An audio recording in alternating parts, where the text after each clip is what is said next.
Oke, slide saya sudah terlihat ya. Halo, apakah sudah terlihat? Udah, Bapak. Sudah, Bapak. Oke, ya. eh, di perkuliahan kali ini, yang kemarin kita sudah pendahuluan ya, yang sekarang kita lanjut ke interaksi farmakodinamik gitu ya. Oke, sebenarnya interaksi farmakodinamik itu punya kelemahan ya. Misalnya kalau kita mau mencari atau melihat interaksi farmakodinamik itu. Jadi, eh, interaksi obat pada level farmakodinamik itu tidak punya paradigma yang formal gitu ya untuk evaluasinya. Jadi, apakah ketentuannya itu harus menggunakan hewan kah atau harus menggunakan eh, in vitro kah atau in vivo kah kayak gitu tuh nggak ada ini ya, nggak ada acuan yang baku gitu ya. Kemudian eh, investigasi gitu ya, penelitian mengenai interaksi obat-obat pada level farmakodinamik itu terbatas pada penggunaan in vitro screening menggunakan high throughput gitu ya. Kemudian tes atau uji-uji pada penggunaan in vivo gitu ya atau model hewan atau bahkan pada trial klinik gitu ya.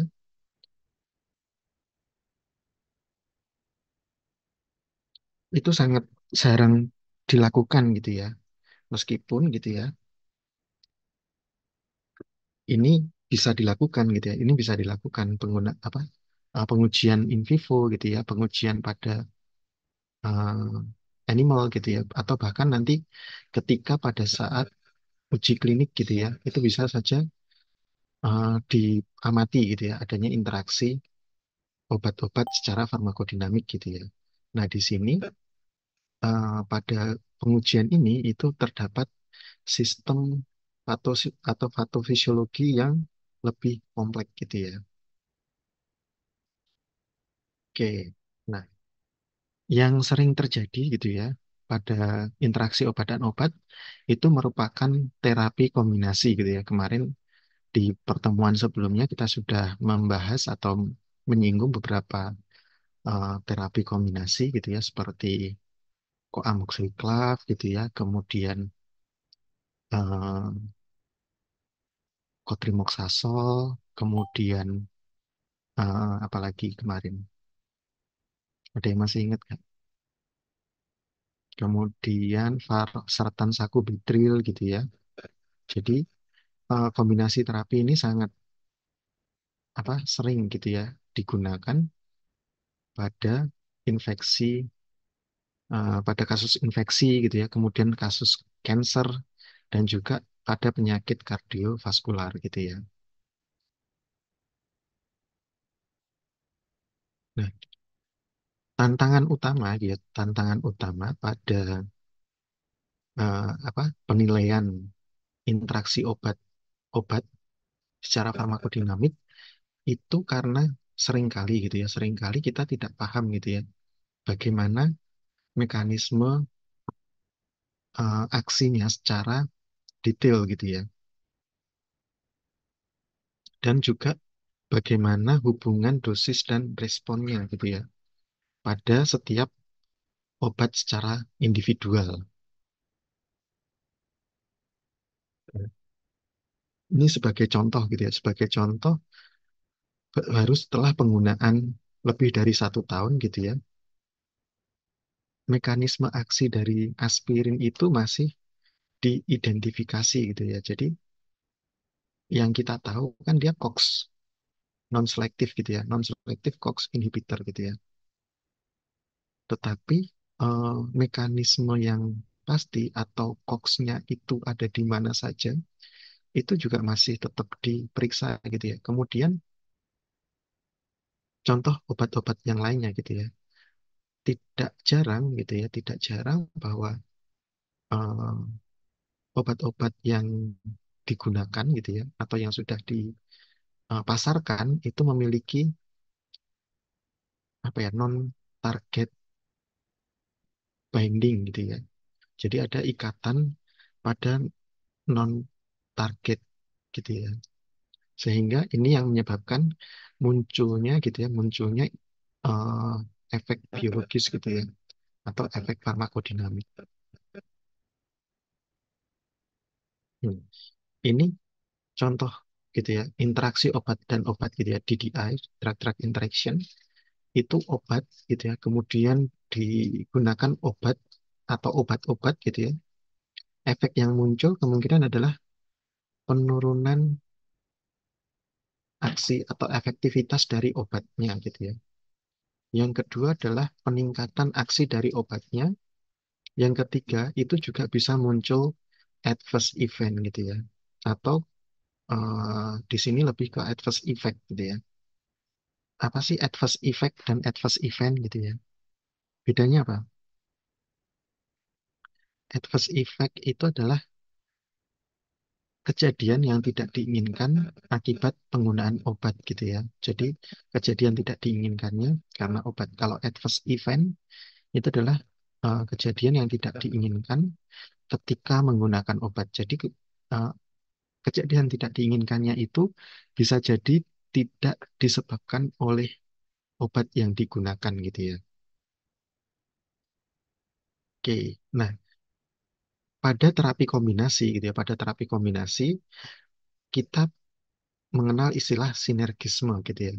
Kalau yang sudah mengambil farmakologi pasti sudah paham ya, sinergisme itu apa gitu ya. Yaitu obat yang digunakan secara bersama gitu ya, memiliki efek yang meningkatkan gitu ya. Nah, ini sebagai contoh gitu ya, pada penggunaan antivirus. Seringkali gitu ya, seringkali pada penggunaan antivirus itu tidak hanya digunakan satu macam antivirus saja. Contoh yang kalau berat gitu ya, pada kasus HIV misal kayak gitu, ini bisa jadi digunakan NRTI dan juga menggunakan protease inhibitor gitu ya, pada dua proses replikasi virus yang berbeda gitu ya. Kemudian ini juga ditambahkan lagi nanti enfuvirtide gitu ya. Ini untuk HIV. Di sini untuk mencegah virus HIV itu masuk ke dalam sel gitu ya.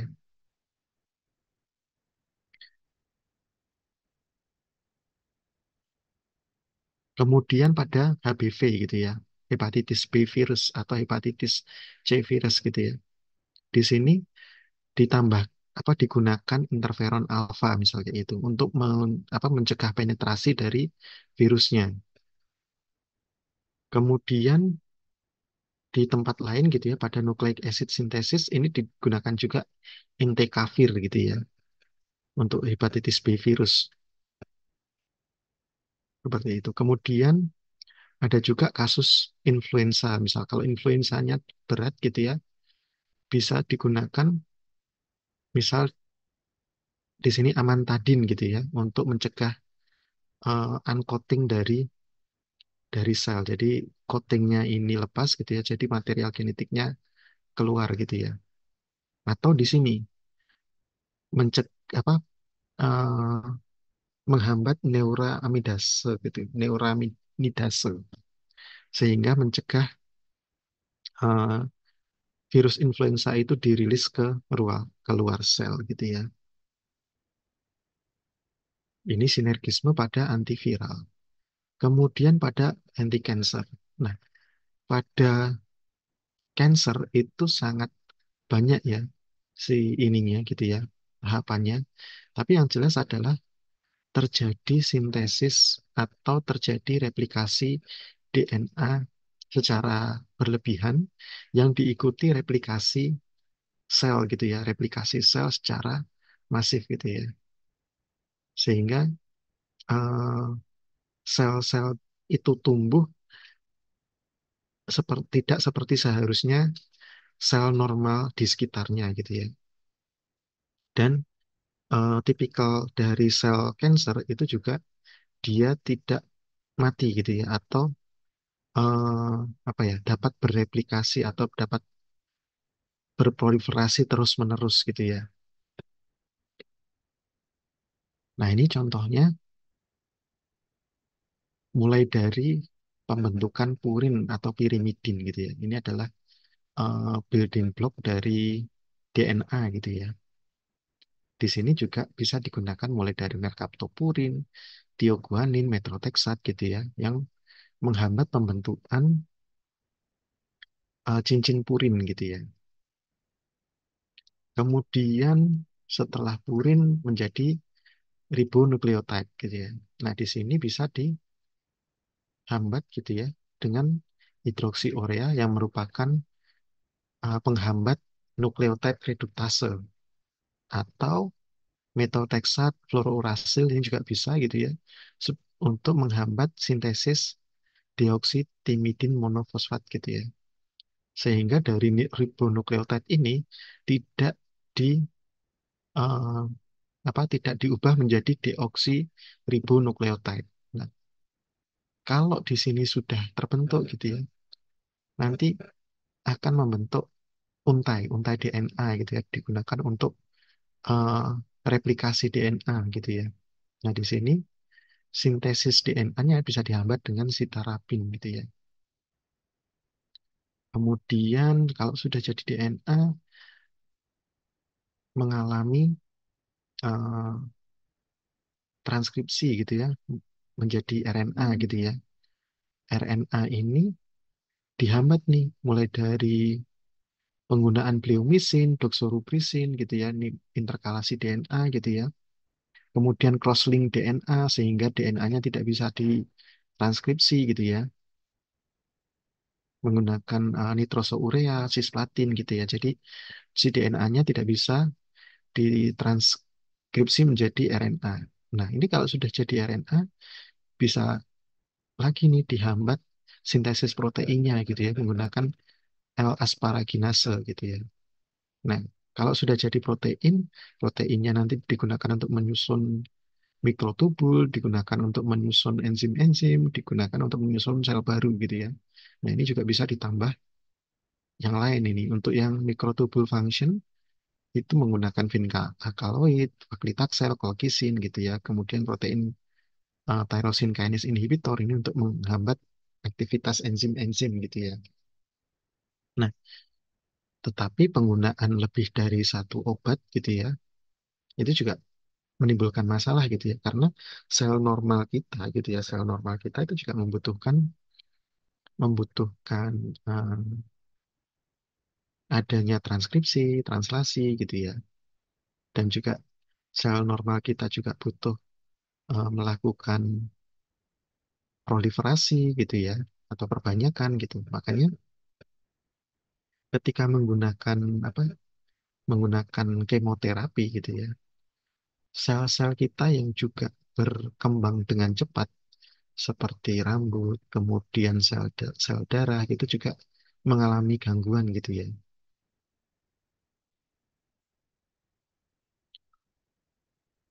Tuh, jadi penggunaan obat anti cancer itu juga harus bijak gitu ya, nggak bisa semuanya langsung digunakan gitu ya.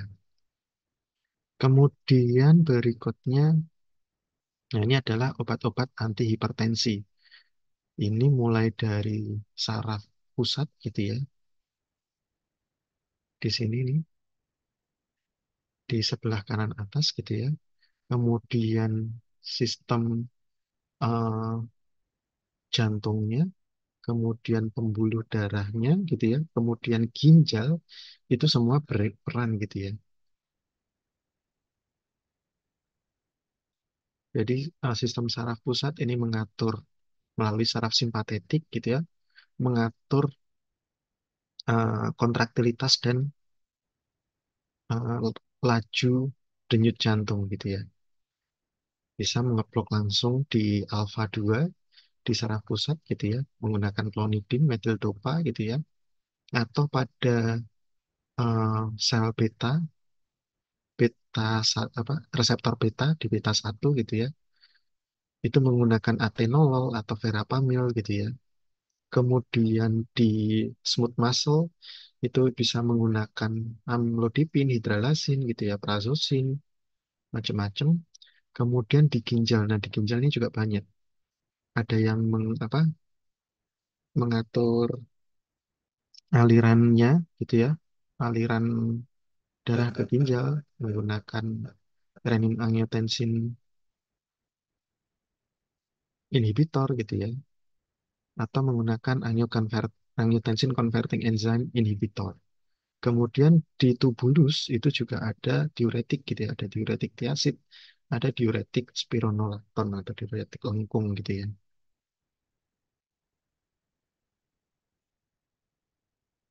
Kemudian untuk hiperlipidemia gitu ya, ini juga masih di obat-obat di kardiovaskular gitu ya. Ini strateginya juga bisa macam-macam gitu ya. Ini untuk golongan statin sebagai koaredutase, kemudian fibrat itu untuk lipoprotein katabolisme gitu ya.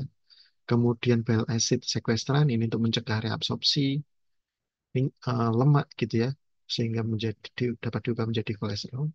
Kemudian untuk yang mencegah eh, lemak berlebih, absorpsi lemak berlebih itu ezetimibe gitu ya. Strateginya bisa macam-macam. Kemudian ini juga ada anti diabetes gitu ya. Anti diabetes ini juga macam-macam strateginya.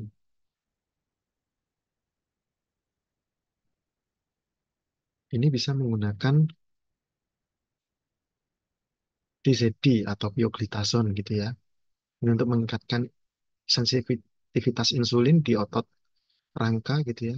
Kemudian metformin itu juga meningkatkan utilisasi glukosa.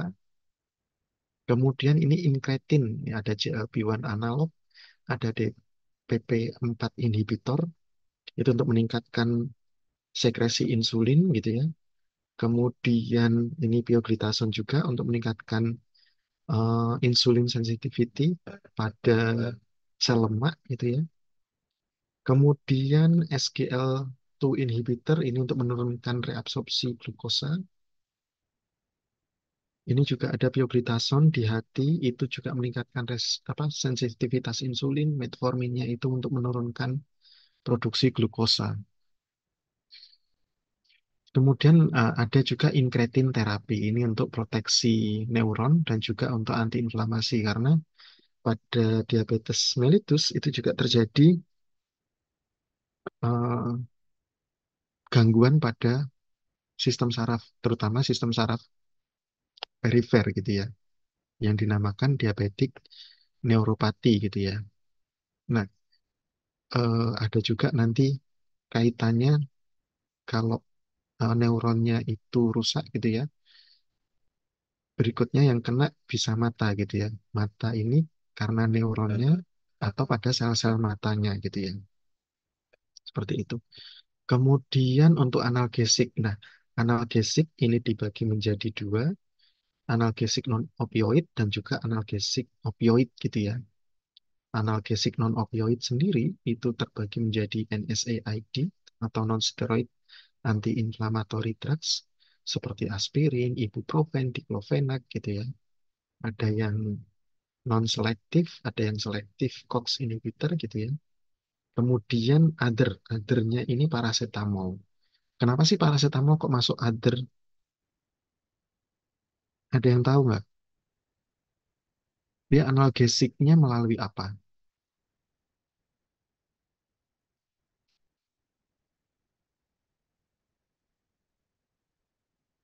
Boleh sambil dicari mekanisme aksinya paracetamol untuk analgesik.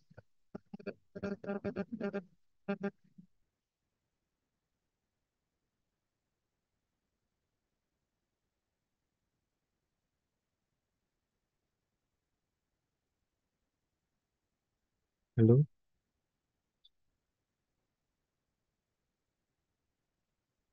ada beberapa ya. Ada COX-3 gitu ya. Kemudian ada TRPV1 gitu ya. Itu juga salah satu mekanisme aksi dari paracetamol gitu ya. Kemudian eh, analgesik opioid. Nah, analgesik opioid ini kalau di Indonesia masuk ke narkotika gitu ya. Ini ada yang natural, contohnya morfin, kodein gitu ya. Kemudian untuk yang sintetik, ini contohnya ada fentanyl, buprenorfin gitu ya. Biasanya yang untuk opioid analgesik ini kalau yang non opioid sudah tidak mampu meredakan nyeri gitu ya, digunakanlah opioid analgesik. Oke, tadi sudah sinergisme gitu ya, sekarang antagonisme. Antagonisme itu berarti melawan gitu ya, berlawanan efeknya. Kalau tadi sinergisme searah atau sejalan, yang sekarang antagonis atau berkebalikan gitu ya. Sebenarnya kalau di farmakologi itu hanya membicarakan dua hal gitu ya. Agonis kah atau antagonis gitu ya. Kalau agonis itu adalah obat atau senyawa yang menduduki reseptor serta mengaktifasi reseptor dan jalur persinyalan di bawahnya gitu ya. Kalau antagonis adalah obat yang menduduki reseptor tetapi tidak mengaktifkan, atau antagonis ini mengeblok atau menutup aktivasi reseptor oleh agonis. Ini contohnya kalau yang bulat itu agonis berikatan dengan reseptornya akan muncul efek gitu ya, aktivasi. Dan kemudian yang tengah ini kompetitif antara agonis dan antagonis sehingga masih ada efek tapi kecil gitu ya. Kemudian kalau antagonis ini ngeblok sepenuhnya, agonisnya nggak bisa nempel gitu ya.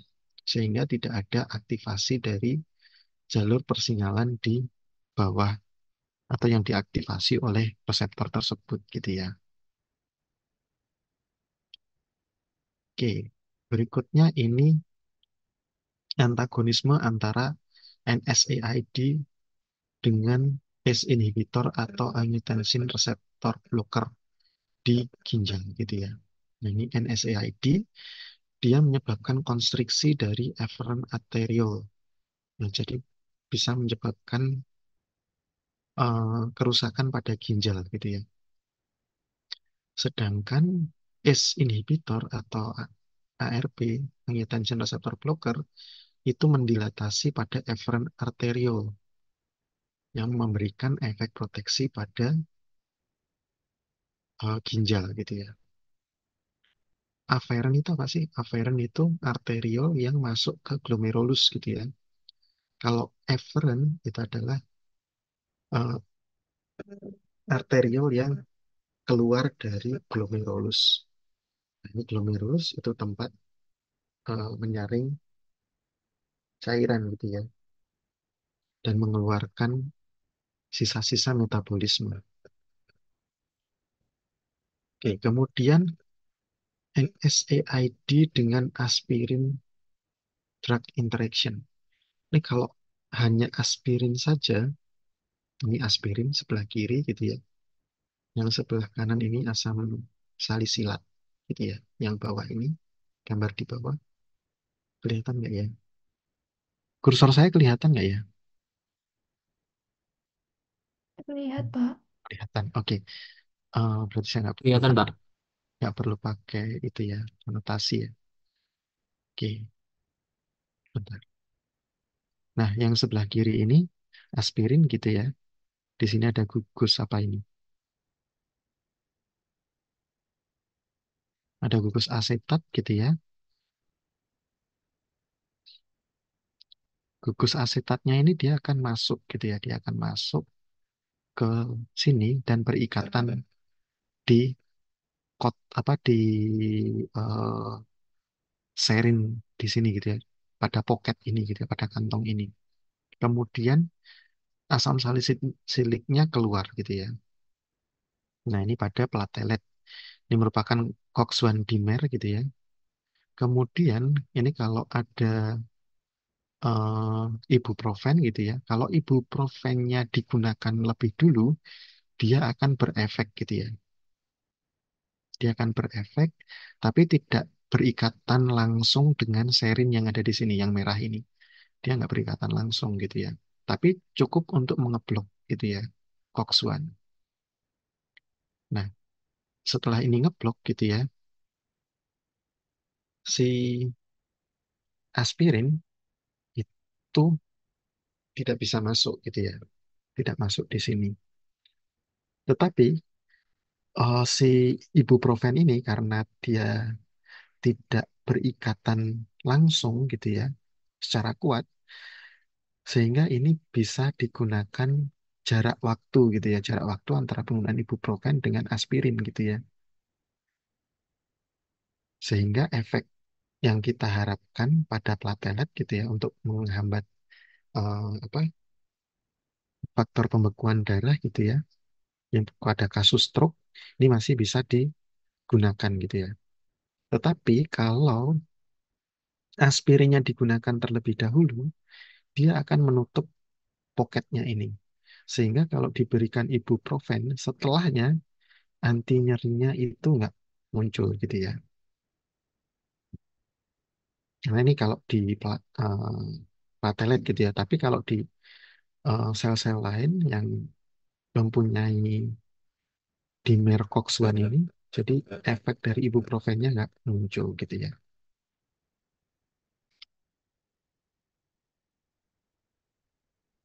Nah, kemudian ini ada agonis-antagonis, antagonisme dari atrofin dan asetylkolin gitu ya. Ini kalau atrofin pada jantung gitu ya, pada atrofin dosis rendah itu akan menyebabkan bradikardi gitu. Kemudian pada dosis tinggi dia akan menyebabkan takikardi atau peningkatan heart rate melalui blok M2 reseptor pada nodus SA gitu ya. Kemudian kalau asetylkolin ini menyebabkan hiperpolarisasi dari nodus SA sehingga menyebabkan penurunan denyut jantung gitu ya. Kemudian kalau pada eh, blood vessel gitu ya, pada blood vessel si atropin ini dapat menyebabkan depresi gitu ya, vestibular eksitasi dan juga eh, mabuk gitu ya, anti motion sickness atau anti mabuk. Kemudian pada asetylkolin ini jika diberikan secara langsung akan menyebabkan stimulasi yang diikuti dengan depresi gitu ya. Kemudian pada kelenjar, kalau atropin ini mengeblok salivary gland gitu ya. Kemudian eh, kelenjar keringat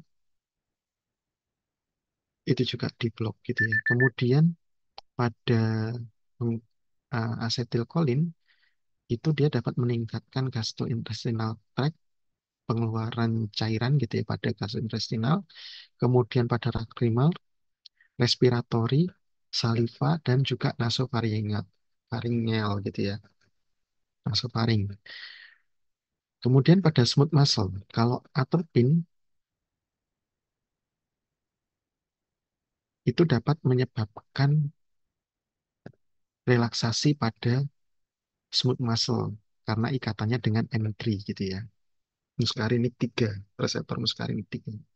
Sedangkan pada asetylkolin ini akan menyebabkan kontraksi otot polos gitu ya, baik di gastrointestinal, di bladder maupun di bronkial gitu ya, di bronkus. Kemudian untuk mata, atropin ini akan menyebabkan dilatasi, sedangkan asetylkolin ini akan menyebabkan kontraksi dari eh, iris gitu ya, sehingga pupilnya mengecil. Berikutnya ada levodopa dan chlorpromazin.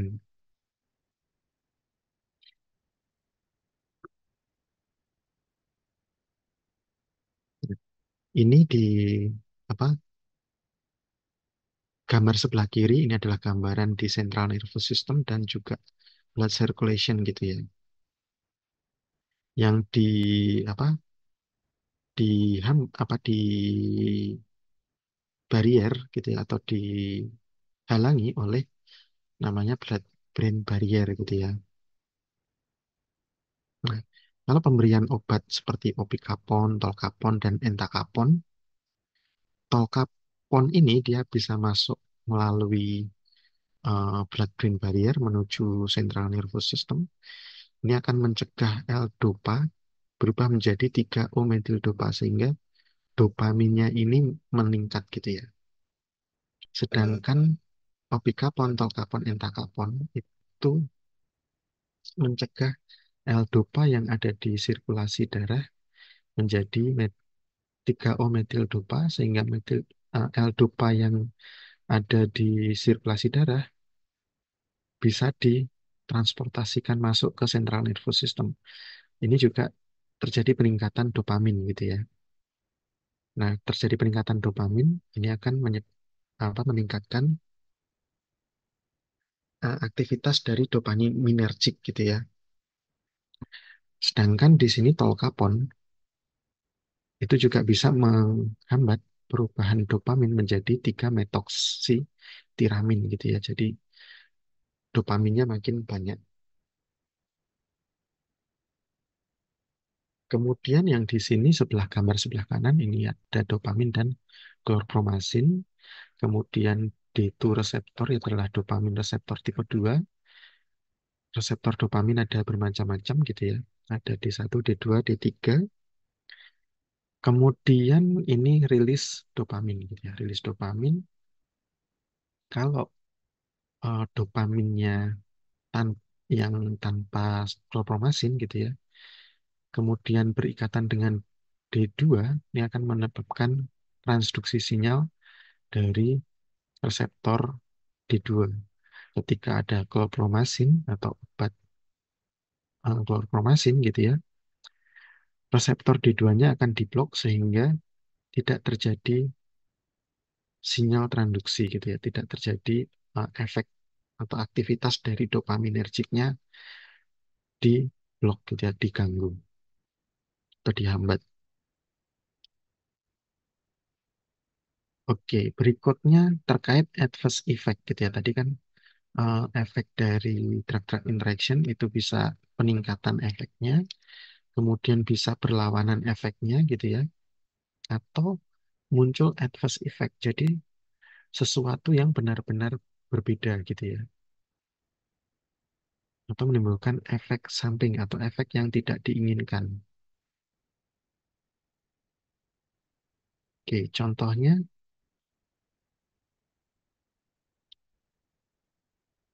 di sini fosfolipid gitu ya, yang mengalami kerusakan, terus kemudian asam arakidonatnya lepas gitu ya, dengan adanya enzim fosfolipase A2. Nah, di sini itu bisa dihambat menggunakan kortikosteroid. Nah, asam arakidonat ini bisa diubah oleh lipooksigenase atau siklooksidinase. Kalau diubah menjadi lipooksigenase menjadi leukotriene gitu ya. Kalau siklooksidinase menjadi endoperoxide gitu ya. Ada PGG2 atau PGH2. Nah, enzim siklooksidinase ini bisa dihambat oleh NSAID gitu ya. Sehingga nyeri atau inflamasi itu nggak muncul gitu ya.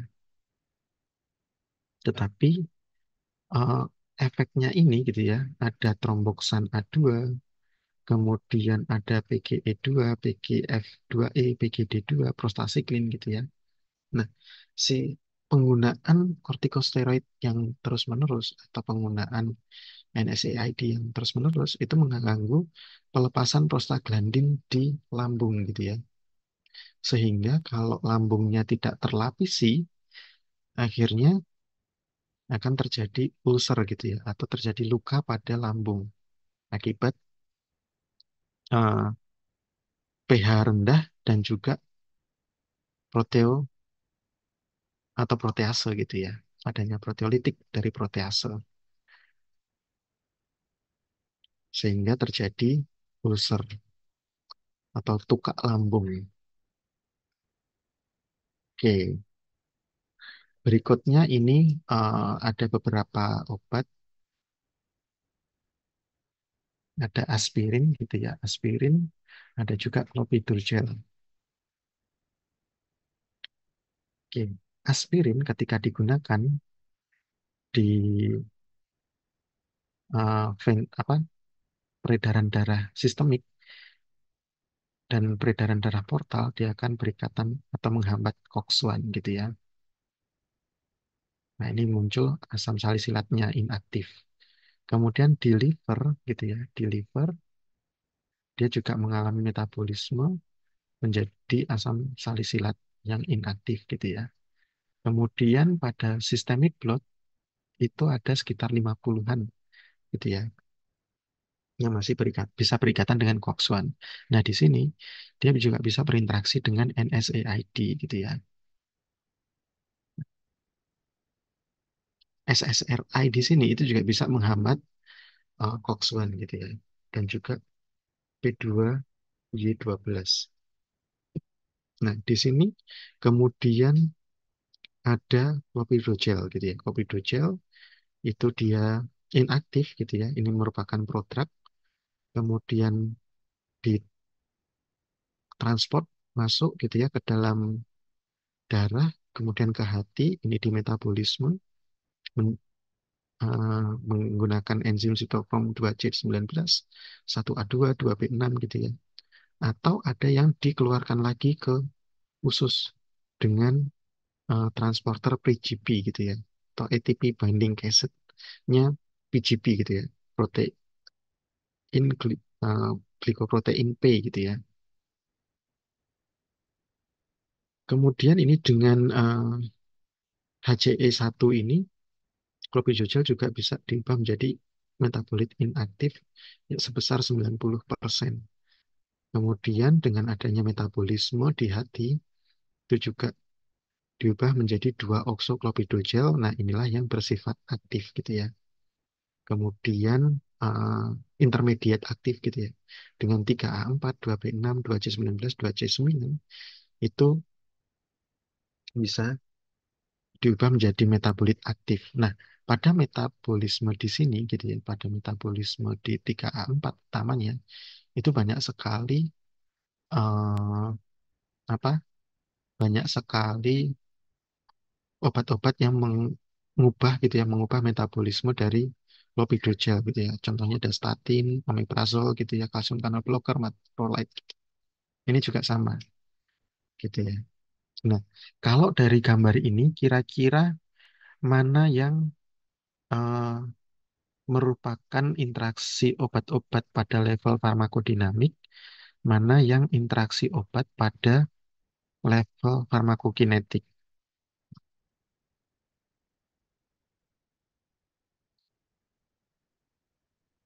Kalau yang ini aspirin dengan NSAID, ini interaksinya level apa?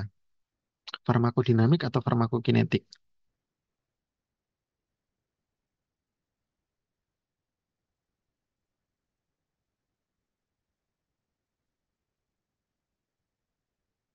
Lalu, Farmakodinamik. iya, di sini farmakodinamik betul ya. Kemudian untuk clopidogrel, clopidogrel ini kalau di sini interaksinya dengan azol, kemudian protease inhibitor, itu kira-kira interaksi farmakokinetik atau farmakodinamik?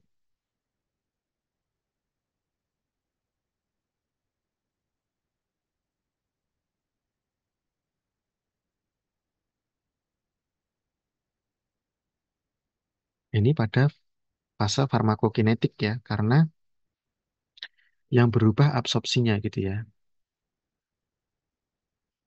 Absorpsinya berubah. Kemudian kalau di sini dengan beberapa proton pump inhibitor, kemudian ini juga ada genetic variance dari 2C19 gitu ya. Dan juga di sini dengan adanya statin, omeprazol, calcium channel blocker gitu ya, channel blocker, kemudian macrolides. Nah, ini interaksinya pada level farmakokinetik ya, pada metabolisme. Nah, sedangkan dengan SSRI, serotonin selective receptor inhibitor gitu ya. Ini pada level farmakodinamik gitu ya, karena pada reseptornya gitu ya. Oke, nah ini ada warning gitu ya. Ini adalah dua obat yang benar-benar berbeda gitu ya. Yang satu obat hepatitis C itu sofosbuvir, ini cukup baru obatnya. Kemudian ada obat anti aritmia, amiodaron gitu ya. Ini kalau penggunaannya secara digunakan secara bersama itu akan menyebabkan bradikardi gitu ya. Nah, ini terjadi interaksi langsung gitu ya, drug interaction di sini. Ini akan menyebabkan eh, kalsium channelnya L-type itu terhambat gitu ya, sehingga life threatening heartbeat slowing. Jadi terjadi penurunan denyut jantung yang mengancam jiwa gitu ya.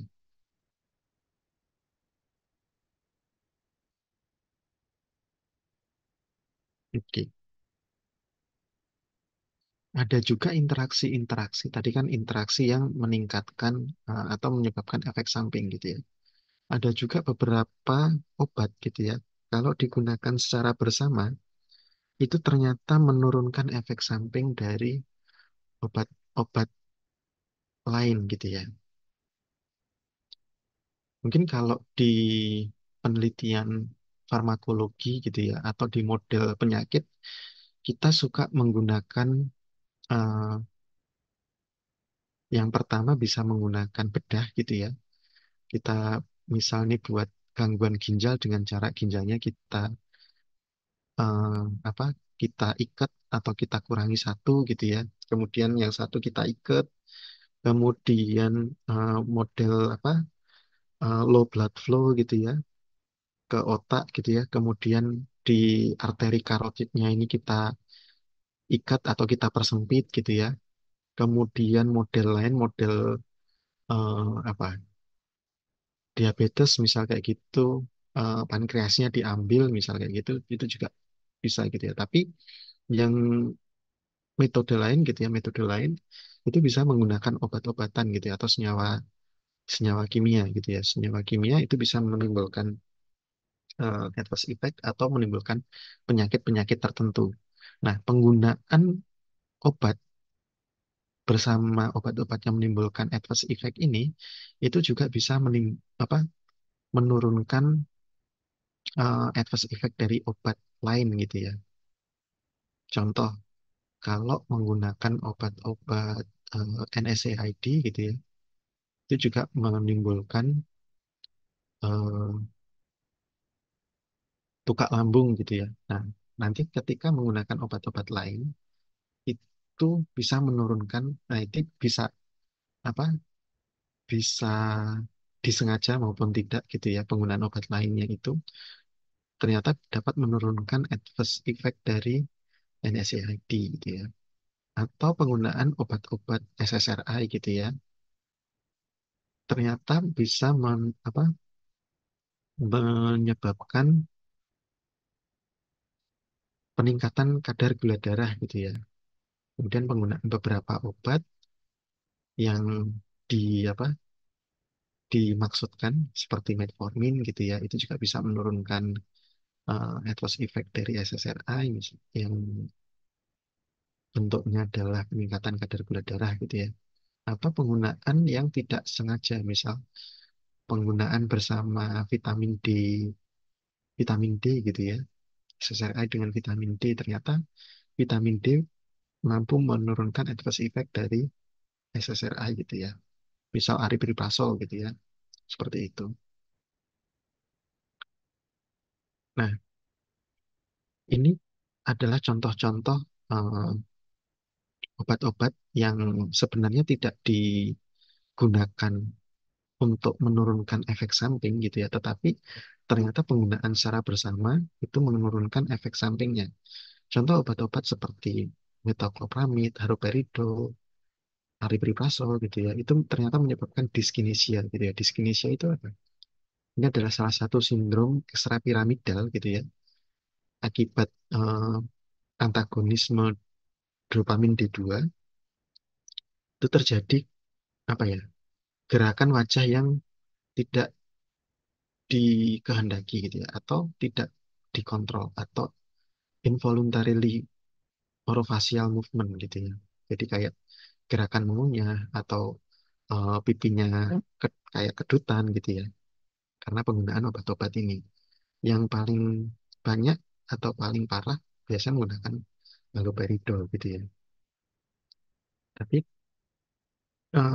kemudian eh, obat-obatan gitu ya yang memang tidak ditujukan untuk eh, dyskinesia atau orofacial dyskinesia ternyata beberapa dapat menurunkan gitu ya. Ini contohnya adalah acetaminophen. Nah, ketika digunakan acetaminophen ini pada haloperidol gitu ya, digunakan secara bersama.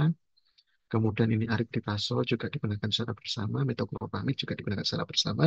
Acetaminophen ini ternyata hasilnya menurunkan resiko orofacial dyskinesia gitu ya. Nah, ini data klinis itu merupakan data dari Adverse Event Reporting System gitu ya. Ya, punyanya FDA yang kita analisis sehingga dapat ini gitu ya. Kemudian di animalnya, di hewan ujinya, itu kita coba juga gitu ya. Kalau diberikan acetaminophen itu juga efeknya ternyata turun gitu ya, orofacial dyskinesia-nya. Kemudian ini AM404 itu merupakan TRPV1 antagonis. Jadi acetaminophen itu bisa berefek pada TRPV1 itu melalui metabolitnya gitu ya. Itu kalau kita suntikkan langsung AM404-nya ini di eh, otak gitu ya, itu juga dapat menurunkan dyskinesia gitu ya. Ini disuntikannya langsung di eh, dorsal striatal gitu ya. Jadi di otak gitu lubangi, kemudian disuntikkan pakai eh, injektor seukuran injektor untuk HPLC gitu ya, yang ukurannya mikro. Kemudian ini amiodaron gitu ya, amiodaron itu menyebabkan interstitial lung disease atau penyakit paru interstisial. Ini juga mirip dengan bleomycin, ini yang sudah established gitu ya. Kata amiodaron itu juga sama. Dan penggunaan bersama dabigatran itu juga menurunkan gitu ya. Nah ini apa mekanisme aksinya melalui PDGFRA gitu ya. Dan juga PDGFC. Kemudian, nah kalau di praktek gitu ya, kalau kita di praktek klinis gitu ya, rekomendasi apa sih yang perlu kita perhatikan gitu ya? Yang pertama, kalau software itu ya, software itu mengidentifikasi potensialis serius drug interaction, itu evidence ratingnya C gitu ya. Nah, software-software apa sih nanti yang bisa kita lihat gitu ya? Nanti di belakang ada gitu ya. Kemudian pharmacist directed anticoagulant clinic can identify drug interaction with warfarin and improve patient outcome. Nah, ini interaksi antara antikoagulan dengan warfarin gitu ya, yang diidentifikasi langsung oleh farmasis. Itu evidence rating B gitu ya. B itu apa? Inconsistent atau limited quality patient oriented evidence. Kalau C itu konsensus gitu ya. Kemudian rekonsiliasi obat gitu ya oleh farmasis itu levelnya B gitu ya, inkonsisten karena eh, rekonsiliasinya juga beda-beda antar farmasis gitu ya. Kemudian penggunaan dosis warfarin diturunkan 30 sampai 50 ketika eh, penggunaan amiodaron direkomendasikan. Nah, ini konsensus gitu ya. Kemudian beta blocker itu harus di-taper dan di discontinue beberapa hari sebelum clonidine. Nah, ini C gitu ya. Kemudian jika kombinasi diperlukan gitu ya, spironolakton 25 miligram sehari itu diberikan suplemen potasium gitu ya. Ini konsensus.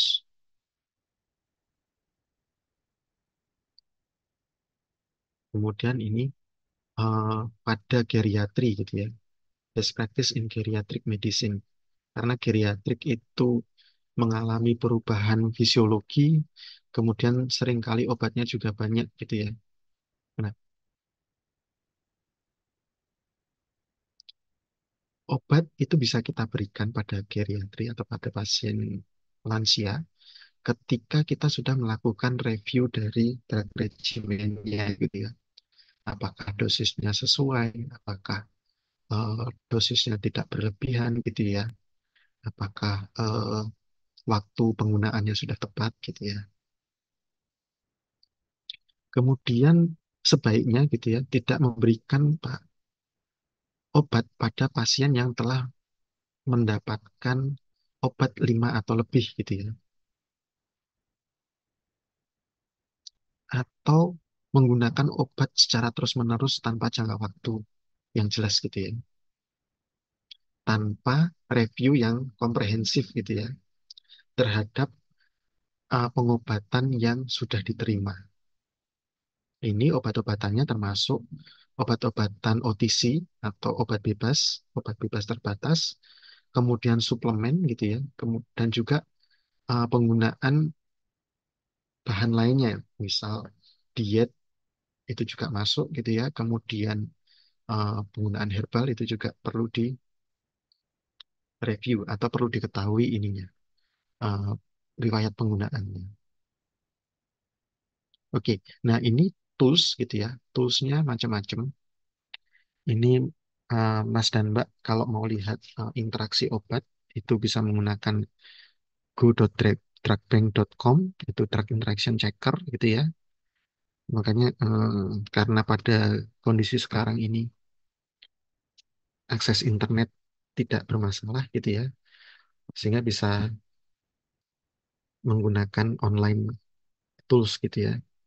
Kemudian kalau mau baca buku yang ada Stockley Drug Interaction, kemudian kalau mau baca database itu UGM atau farmasi UGM itu langganan up to date Lexidrug gitu ya. Itu silahkan nanti mana yang eh, dikira paling pas gitu ya. Bisa menggunakan drug bank, drug interaction checker, bisa menggunakan Stockley drug interaction, atau bisa menggunakan up to date Lexidrug. Oke, nah sampai di sini ada pertanyaan kah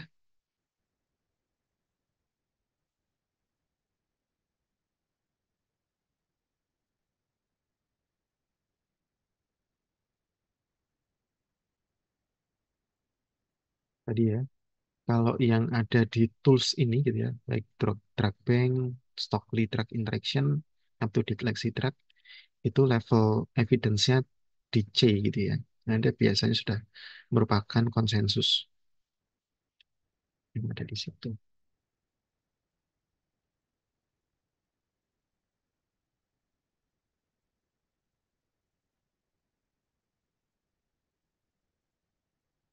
Ada pertanyaan?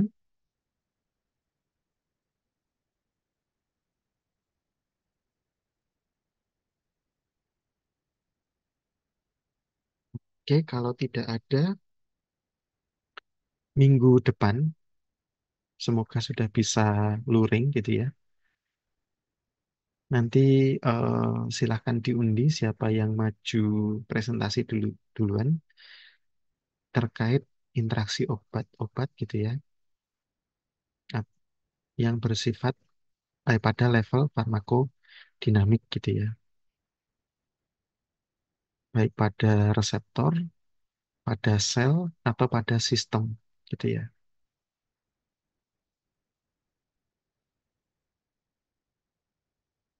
Oke, setuju? Setuju, Pak. Oke, kalau begitu, sam- kalau sudah tidak ada pertanyaan, kita ketemu di minggu depan. Saya akhiri kuliah kita pada sore hari ini. Assalamualaikum warahmatullahi wabarakatuh. Waalaikumsalam warahmatullahi wabarakatuh. Terima kasih, Pak. Terima kasih Bapak. Terima kasih, Pak. Sama-sama.